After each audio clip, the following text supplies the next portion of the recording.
Please be seated.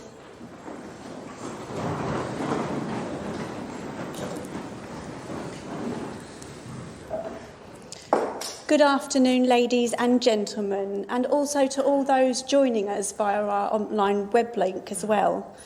My name is Melissa Jane, and I offer you all a very warm welcome as we come together to remember and celebrate the life of our beloved and precious Helen Fiona McKee. Being a friend of both James and Helen, it is my absolute honour to be able to lead this service for you today. I thank each of you for being here to be able to comfort Helen's family. Pain and grief are much easier to bear when you have the love of family and friends around you. And I'm sure that Helen would be truly happy to know that her family are so well supported in their loss. Missing someone you love is hard, and never being able to see them again is even harder. And so, to help us to remember Helen and everything that made her the special lady that she was, we will be listening to the wonderful story of her life. We also have some beautiful tributes to hear from both her family and her friends. Whilst we are all here to celebrate Helen's life, and we do not want to dwell on her passing, Helen commented on today by saying, "I insist on crying and lots of it."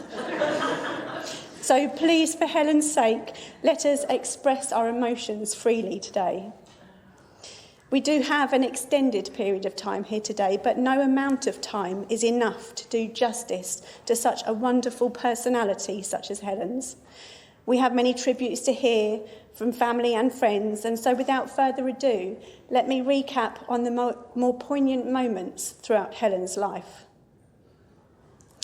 Helen, a loving wife and daughter, sister, niece, stepmum, and friend to so many. Helen was born on October the 9th, 1979, shortly before midnight. Everyone had hoped she arrived before midnight, otherwise she'd have had to share her mum's birthday on the 10th of October. Helen grew up in the Felling, which is part of Gateshead. It is always the Felling, never just Felling. Helen went to the Drive Nursery, followed by Colgate Primary, and finally Hewes School for secondary education. After leaving school in 1996, Helen had a variety of jobs, which included working for Northern Electric, being a team leader in telesales, and also bar work. In 1996, the year that she left school, Helen completed a BTEC GMVQ qualification in Business and Commerce, and then in 1999, the RSA Clate at Newcastle College. In 1999, Helen left her native North East and moved to Manchester to work in a casino, starting as a croupier before eventually being promoted to inspector. While working here, 2 armed raids were carried out on the casino, one of which Helen was witness to. The thieves assaulted the doorman to gain entry to the casino, and Helen bravely pulled 2 of their clientele to safety, who had frozen at the shock of it all. Helen never stopped learning, always wanting to better herself, and so in 2004, Helen completed the ECDL qualification at Manchester College. Then in 2007, she completed TAAT Accounting, Levels 2 and 3. Helen had always dreamt of a 4-bed semi-detached home, complete with garage and bay window where she could proudly display her Christmas tree each year. And so in life, she pushed herself, all the while learning new things and achieving her qualifications. In 2004, after relocating to the Fens, Helen worked as head receptionist at the Fenland Citizen newspaper before switching careers in 2006 to work in the insurance industry, beginning at NFU Mutual. Whilst working here, Helen undertook finance qualifications with the Open University in 2013. It was during this time that Helen met the love of her life, James Ward, in October 2011 on the dating site freedating.com. Helen said she was drawn to James as he had good spelling and punctuation. which had made him stand out from the crowd. It was only later on, after their relationship blossomed, that she claimed that he had in fact been playing her on the dating site, using sales ploys to reel her in. Whatever his tactics, James certainly had won her heart, and it was most definitely true love, for who else could put up with the terrible jokes and the snoring that resembled an idling motorbike? The love between Helen and James wasn't some wild, exciting whirlwind romance, but instead they grew deeper in love as time went by, and they were truly happy together. James always knew he wanted to marry Helen, but it had never been a necessity nor a top priority of theirs. In 2014, Helen moved to work at R.A. Cowan's. During her interview, she had answered one of the corporate-style questions by relaying her experience of armed raiders at the casino, to which they replied that her answer was one of the most impressive that they'd ever heard. Finally, in 2016, Helen went to Clear Insurance Management. It was whilst working here that she began studying for the CLL level full diploma in insurance and achieved passes at distinction level for every syllabus that she took.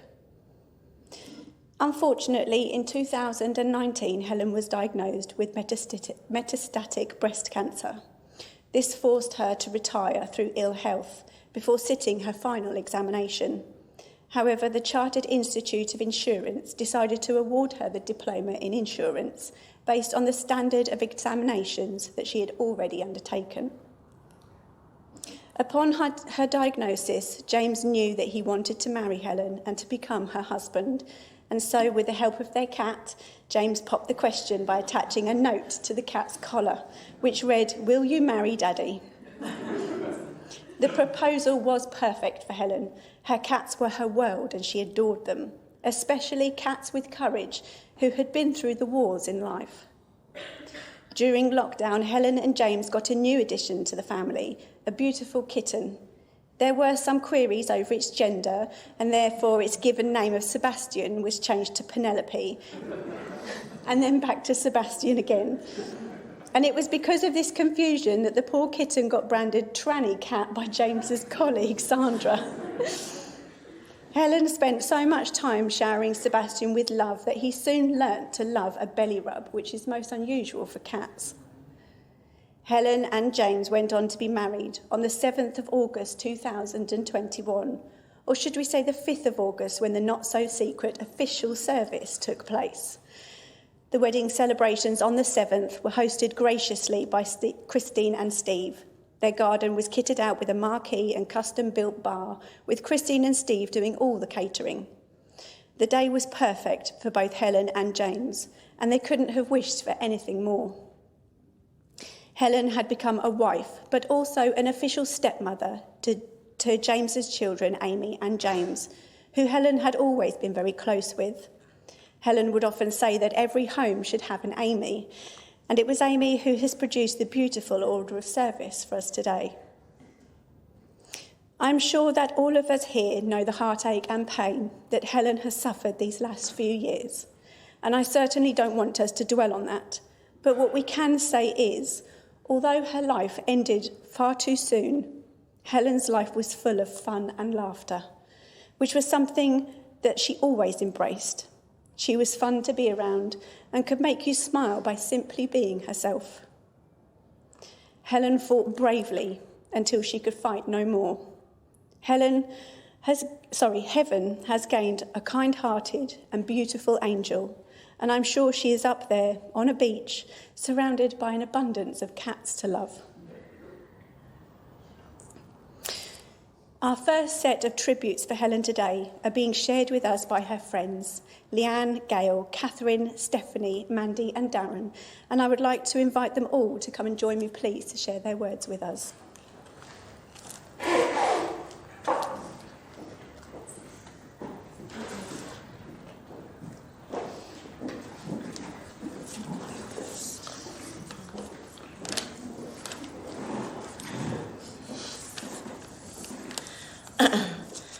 Helen was rare, and the strong ties we have maintained since childhood are also rare.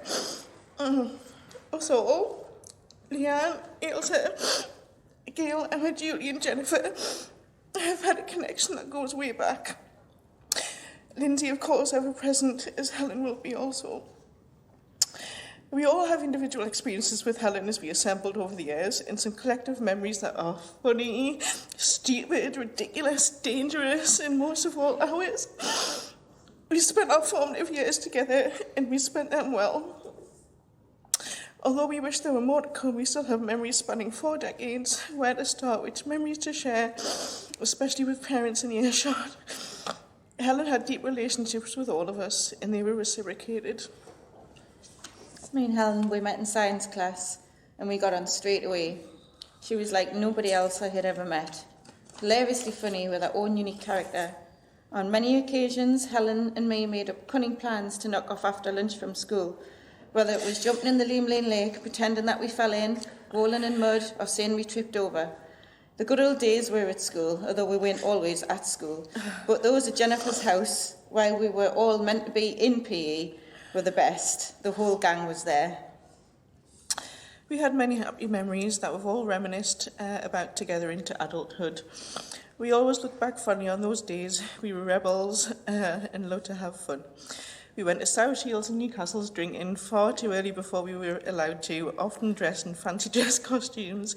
And how thankful are we for those photos of that snapshot in time. Helen was always the life and soul of the party.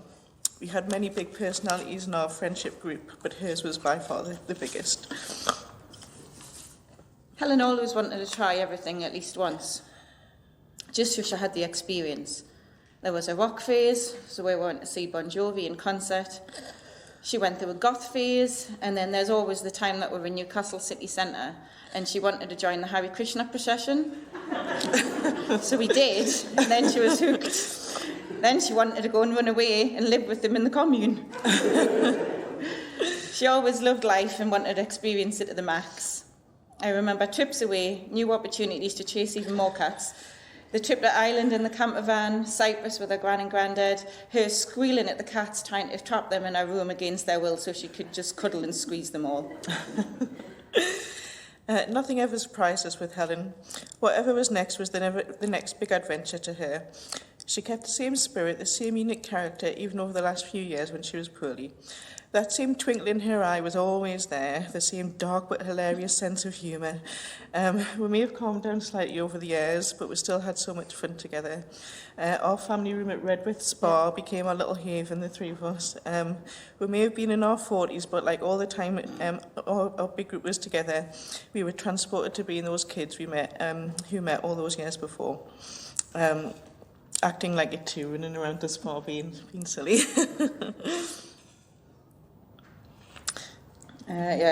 Making daft birthday videos for Ailsa and Jason. Mm-hmm. How can a few words even scratch the surface of describing how amazing a character Helen was and how much she fitted into a short life? You may have been taken far too early, Helen, but God, you crammed so much into your life. You touched so many people on the way. Nobody ever forgot you once they met you. You were always there. You were always the most unique, funny, and the most beautiful soul. We love you dearly, my friend. We will see each other again. I just know it. I refuse to believe that we won't.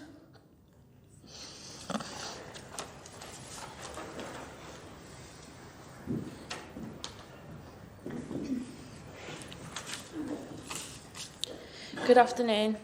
I first met Helen in 2009 when I joined NFU. There I was, a 17-year-old, nervously waiting for my first ever interview when Helen came over and introduced herself. She was so kind, funny and endearing that I instantly warmed to her. I knew from that moment she would play a special part in my life. I have so many precious memories of Helen. I'd like to share a few of my fondest with you today. As some of you may know, Helen was very fond of Dwayne "The Rock" Johnson, so much so that we messaged him on Instagram asking him to attend her wedding. I mean, who were we kidding expecting Dwayne Johnson to rock up at a wedding in little old Wiswich? I know that Helen will be overjoyed that he has graced us with his presence here today. Back in our fitness days, I dragged Helen along to a military-style boot camp. We were only 5 minutes into the warm-up when she turned to me looking rather flustered and asked me when we would finish. At the end, the instructor asked Helen if he would see her again at tomorrow's session, to which she responded, "To be honest, I was only trying to lose a bit of weight for my wedding, but I think I'll just stay fat." As a result, we spent many an evening watching back-to-back Corrie doing bicep curls with cans of baked beans. We all know Helen absolutely adored cats. Years ago, sadly, her cat Heathcliff went missing. We spent hours on end putting up reward posters around the town. Weeks passed. Helen was beginning to give up hope when her phone rang. Somebody had found Heathcliff.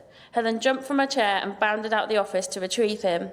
A few nights later, Helen called me and said, "Steffi, I've sexed the cat and he's got a fanny." Sadly, it wasn't her Heathcliff, so she had to take the cat back to the park and set it free. Helen was over the moon to finally be reunited with her beloved Heathie a few days later. Helen was extraordinary. So was our friendship. You were the best friend anyone could wish for, and the sister that I never had. Sleep well, my beautiful Helen.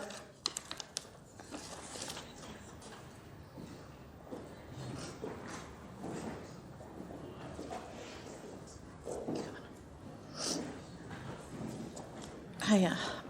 I'll always remember the first time I met Helen. It was at a friendship group meeting at the Wisbeach Football Club. I didn't want to be there as I was so far out of my comfort zone. But Helen showed up and she took me under her wing. She was a breath of fresh air, a beautiful soul who lifted up the room with her smile and banter. I remember sneaking out for a cheeky cigarette with her. She pulls out a flask of gin and hands it to me. She tells me to take a drink. I took one mouthful and I thought, never again. Helen put her arm around me and said we were going to be the best of friends. After that, she was one of my closest friends. Helen, I will always treasure the memories I have, and I will always be grateful you came into my life. I promise you, we will keep an eye on your Jamie and make sure he is okay. I love you and miss you so much.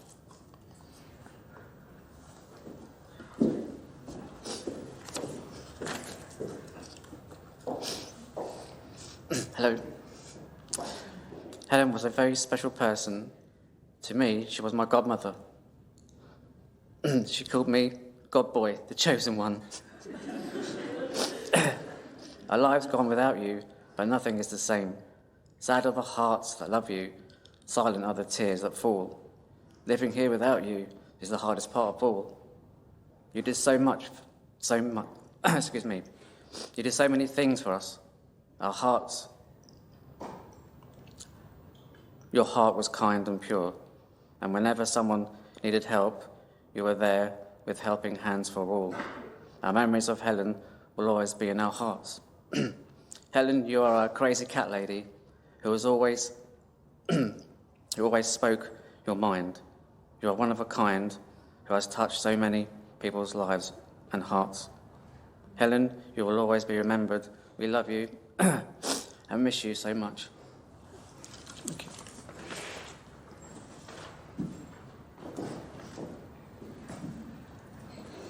Hello. Our friendship was sealed when Helen brought me a lager and lime and said, "I didn't think I'd like you." I still believe that drinking the lager and lime was a test, but thankfully I passed. And I say thankfully from the bottom of my heart. Helen has made me laugh until I've cried. From the time she had all her wisdom teeth removed, but she still managed to bang out karaoke in her living room, on the farm, to the time when during a night out she found it hilarious she actually got us removed from a subway. The laughter never stopped. Even during times of despair, Helen could always be relied upon to provide humour, along with buckets of love and empathy. I thought the laughs would never stop, and it breaks my heart to think they have. Helen's sense of humour could only be outshone by her unwavering kindness. One of my first memories of Helen was her rescuing a calf, which she bottle-fed in her kitchen and named Arga. She tried desperately to save its life. The reality was that the calf was never going to survive. But Helen, nothing if not an optimist, was absolutely relentless in her care. This story can be mimicked 1,000,000 times over. I recall Helen's driving instructor saying that Helen ought to be bottled to cheer people up. And it was years ago, and I remember thinking, yes, that's spot on. This endorsement sums Helen up perfectly. The antidote to everything unkind or dull, that's Helen. Anyone who never got to meet Helen deserves our pity. She was one-off, and she lived and loved unapologetically. I hope Helen realised the incomparable warmth and fun she brought into the lives of everyone that knew her. Helen, it's not the end. There's part of you in all of us left, and I, for one, am striving to be a kinder person because of you, and in that your influence lives on. Thank you.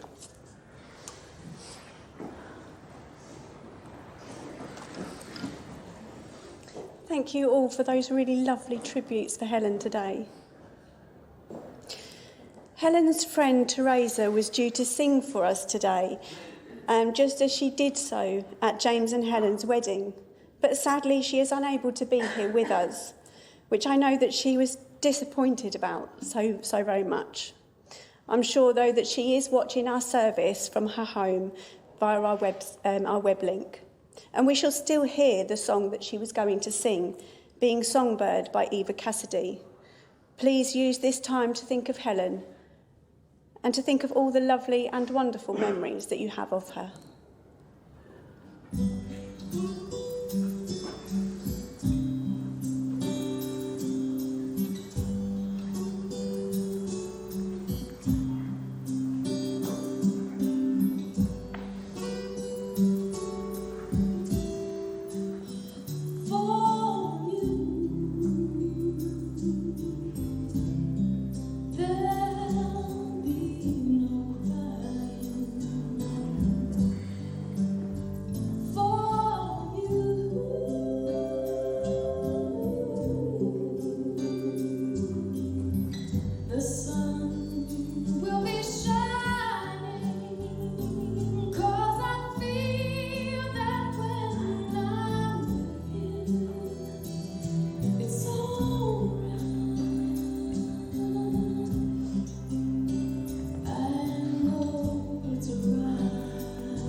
We are now going to hear words from members of Helen's family, including her mum Vivian, dad Michael, stepdad Jim, Helen's husband James, brother Stuart, and her auntie Fiona.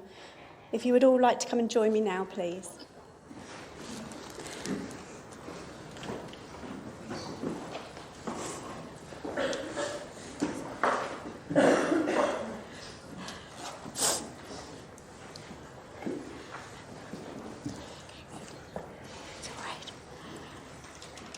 As many of you have said, there just aren't any words to describe my daughter Helen.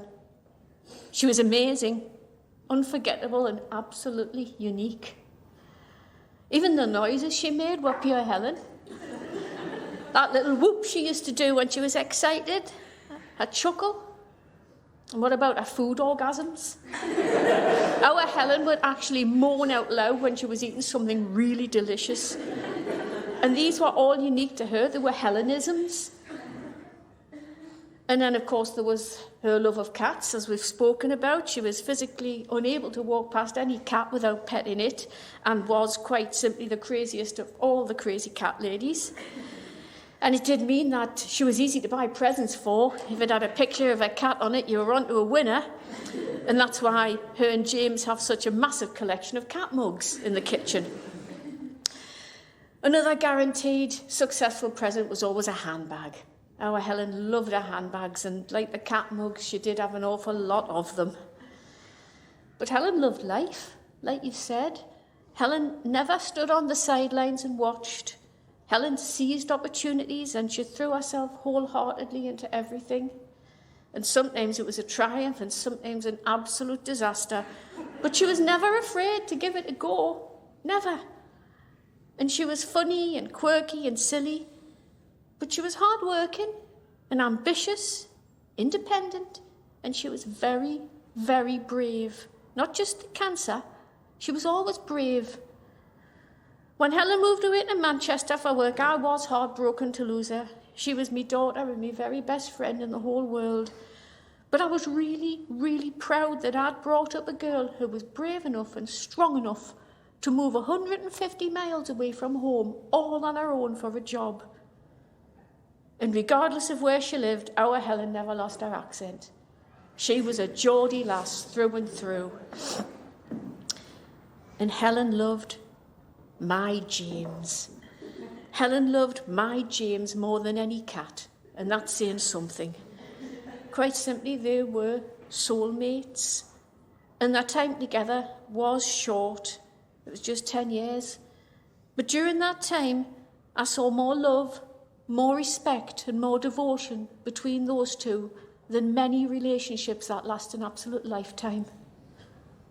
And Helen was a life enhancer with her own special Helen magic. It enriched people's lives, and she lit up the room. She was unfailingly kind and generous. If Helen could help somebody, she would. And she was fiercely loyal. She may criticise the people she loved, but woe betide an outsider who tried it. Yes, she was amazing, and she was only on the earth for 42 years, but she packed an awful lot into that time and gave her life 100%. And even though I've lost my daughter and my best friend in the whole world, I'm so grateful that I had her, and I'm so very proud of the phenomenal person that she was, and the world is now a very much poorer place without her in it. And I'll never stop loving her.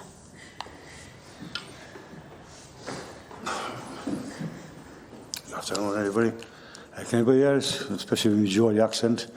As you've heard before, you might not be aware I'm a massive Beatles fan.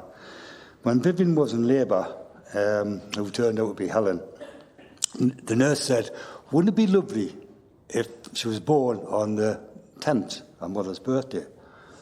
I said, no. She says, why? I said, well, it's John Lennon's birthday, the 9th. And which it was, so it turned out to be one of the best days of my life. I got my beautiful Helen on the day of my hero's birthday, Helen was a massive Kylie Minogue fan. Why, I don't know. So I bought a ticket to see a concert in Whitley Bay. We were just talking about this last year, as a matter of fact. she remembered what she wore, every song Kylie Minogue sang, you know. And then I remember taking her to the pictures, see the Delinquents. It's one of the worst films you'll ever see, by the way, with Kylie Minogue, you know. But anyway, but she never forgot Father's Day and my birthday, never forgot him at all. And no matter how things tough and got, you know, she was always there for her. One thing I'd like to say, 3 days before Helen died, it was my wife's silver wedding anniversary. So she still sent a present and a card. That's how thoughtful and kind she was, you know. Now, I was going to say a poem from Helen to you, but I don't think I will be able to do it. Can I ask Sullivan if she could read it out for us, please? Of course. Because I couldn't do it. The life that I have is all that I have, and the life that I have is yours. The love that I have of the life I have is yours and yours and yours. A sleep I shall have, a rest I shall have, but death will be but a pause. For the peace of my years in the long green grass will be yours and yours and yours.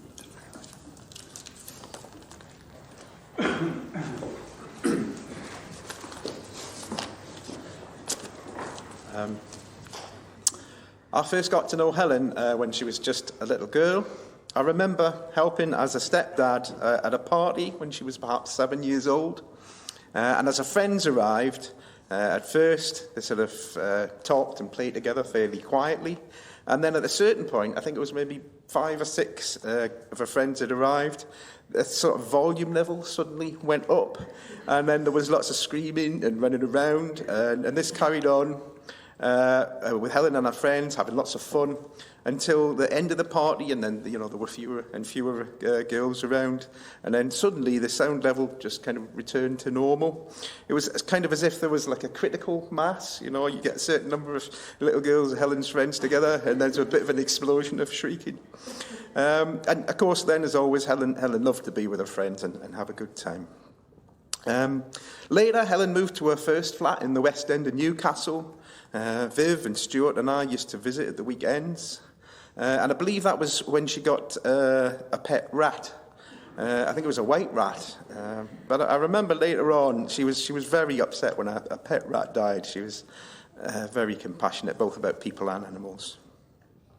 After a number of jobs and working in bars for a time, Helen got a job as a croupier in a casino, and that meant a move to Manchester because you weren't allowed to do that job near friends and family.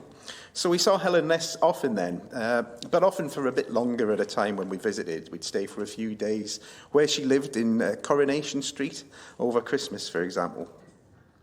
And then Helen moved down here. And out in the country, it's not always easy to travel. Buses are infrequent. So I gave Helen my old car, and I think that managed to get her moving around a bit more easily for a year or so. And of course, Helen did a range of jobs. I think when she started working in insurance, that really seemed to suit her. And she put a lot of effort into her studying and was very determined to get her qualifications. I suppose the memory of Helen that's perhaps strongest in my mind is of her wedding to James last year. There's so many people, from friends she's made and kept in touch with since she was a little girl to those she's made locally since she moved here. And it all helped to make it a wonderful day. What will I miss about Helen? Many things, but particularly just the way she spoke and laughed and her hugs.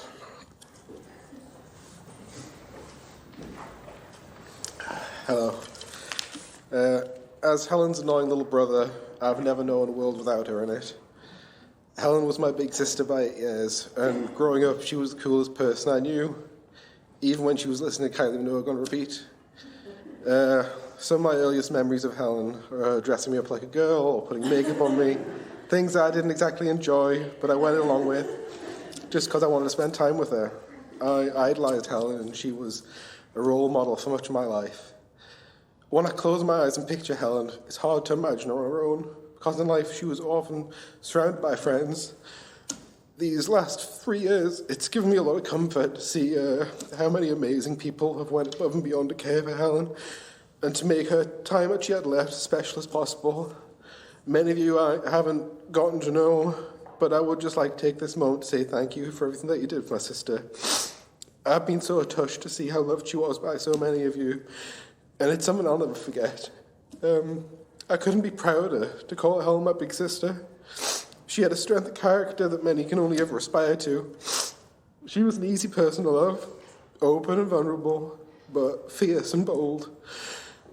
I, of course, can't talk about Helen and not mention just how funny she was. Helen had a gift for making others feel at ease, making them laugh, and I know among you all there are probably countless stories about her, and knowing Helen a good many of those are probably inappropriate. However, I do hope I get to hear them at some point. I know how lucky I've been to have Helen as my sister, and there was just so much to love about her, and she loved others just so deeply indeed. Even while Helen was facing the end of her life, she was worried about the people she was leaving behind, which just speaks volumes about how big her heart was. Helen's going to be forever missed, and a memory forever cherished.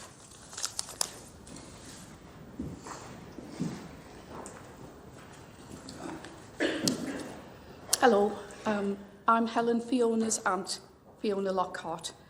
You probably don't know this, but Helen was named after me. I was always so proud and grateful to Helen's parents that they were kind enough to do that for me. I've never been lucky enough to have children of my own, so that made my darling Helen Fiona even more special. Helen always used to say that she modelled herself on me in my work. And over the years, we used to talk about careers, and Helen could see that my job in finance provided a good lifestyle for a single woman. The big detached house, the swanky BMW company car on the drive, and most importantly, 5 bedrooms that were full of lovely handbags. So now you know where she got her bad habit from, and this is for you, Helen. I brought one of my biggest and best for you. I was never really ambitious, but I'd go into work every day and I'd do my very best, and ultimately it was recognised. I told Helen to do the same and success would follow. And you know, Helen was far better than I ever was. I worked in one very narrow field, finance. Helen was a star. She succeeded in everything she did, and it was so diverse, really diverse, as we've heard. From selling photographic sessions in the northeast, and I know there'll be many other family members who got a call when she was this close from being top saleswoman, and you had to buy a photographic session from her, even though you had no idea that you would ever use it. So she was top saleswoman in no time, obviously, as I say, with a little bit of help from family and friends, to obviously going solo down to Manchester Casino and rising to the position of supervising the tables.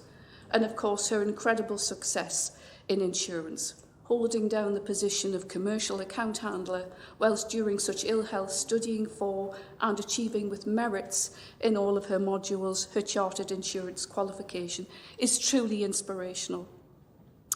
And I'd like to think that there are colleagues and friends who will look upon Helen's incredible achievements, and it will inspire them, not just to follow her lead, but also to keep her memory shining bright in all of them and in all of us.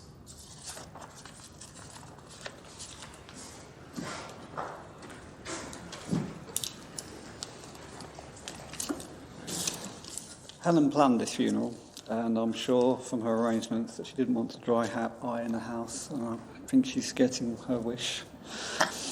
The star that burns bright burns half as long, and Helen did burn so very bright.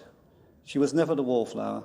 The party was where Helen was, and it was usually quite loud, which was why we all loved her. She had a great sense of fun and laughter that people were drawn to. She built friendships that have lasted the test of time, most separated by distance, but always close in heart. We will always carry with us the memory of Helen. I held Helen and I told her that I loved her as she passed away in my arms, surrounded by her close family that she loved and who loved her dearly. She told me that what she wanted was not to be alone in her last hours, and I'm sure it was a comfort to her to feel the love that was bestowed upon her by all at her bedside. Helen and me were together for only 10 years, a short span of time in comparison to that of the cosmos. But eventually, when my time comes, we will be together again for eternity, as we promised each other in our wedding vows. In life and beyond, where we shall meet, remember, and love again. Thank you.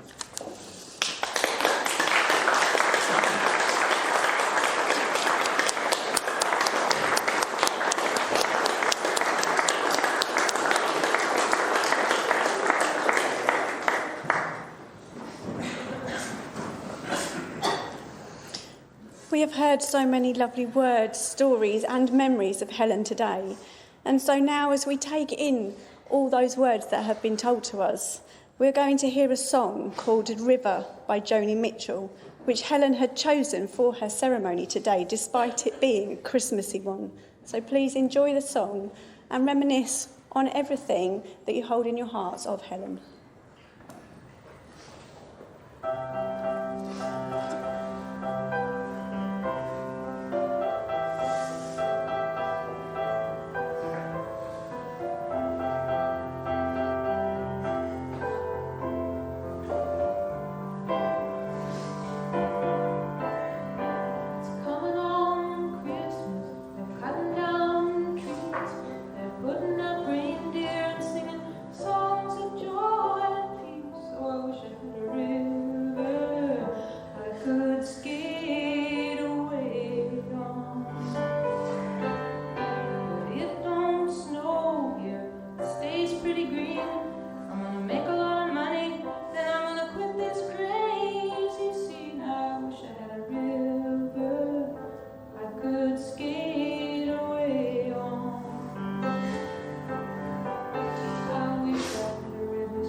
Goodbyes hurt the most when a life story is unfinished. When a loss such as Helen's arrives, it is hard to remember all the truly beautiful things that we have in our lives, and understandably so. There is a beautiful quote from Winnie the Pooh which says, "How lucky am I to have something that makes saying goodbye so hard." And indeed, as we draw near to the end of our ceremony today, and to the time where we must say our final loving goodbyes to Helen, it is of course difficult for us all.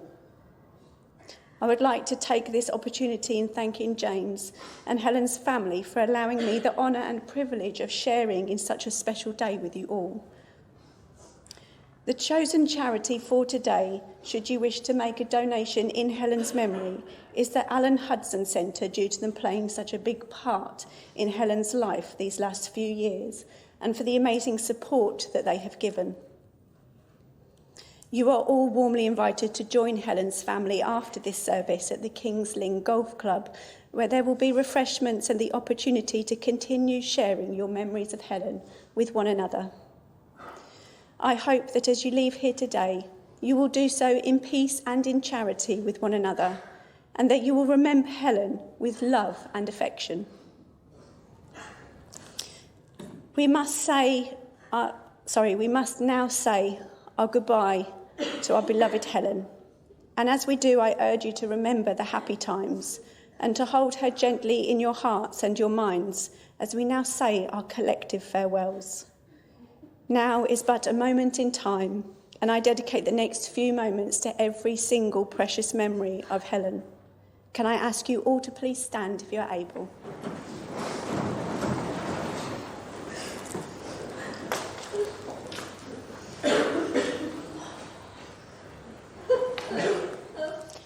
Our dearest Helen, words cannot describe the hurt that we feel at this moment in time. You brought such joy and laughter into our lives, and we are saddened by the knowledge that we will never hear your wonderful laugh again. But our memories keep you close to the place that we hold the dearest, our hearts, which have carved out a place especially for them. We will always remember that you loved us unconditionally, just as we did you. Our hearts will hurt, we know, but the precious times we spent with you will always be remembered with smiles. Thank you, Helen, for all that you are, all that you've left us, and all that you mean to us. And as we now let you go, we do so with heavy hearts. Your light will continue to shine as a never-ending light, and we will feel its warmth and say, "Sweet dreams, Helen, and may you rest in peace."